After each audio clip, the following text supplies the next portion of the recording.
Syria too has had an election. While voter turnout in some parts was good, opposition groups condemned the process as a sham.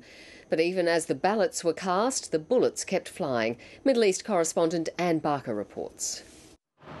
It looked peaceful enough, Syrians young and old waiting in line to vote in the country's first multi-party elections in nearly 50 years.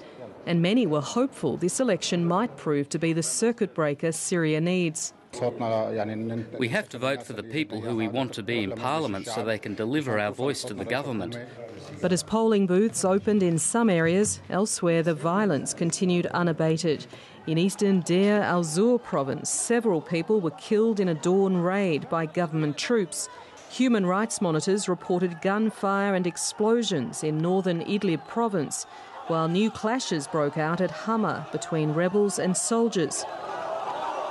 Elections for Syria's People's Assembly were due last September, but were put off when President Assad promised a series of reforms, including the new multi-party constitution. But opposition groups say the election is a sham designed only to prolong the Assad regime. In troubled areas, turnout is very low, but in calm areas, the situation is better than average. Whatever the election result, it's unlikely to stop the 14 months of bloodshed, which the UN says has now cost around 10,000 lives. UN monitors in Syria continue to report widespread violations of a ceasefire agreed to nearly a month ago. Anne Barker, ABC News.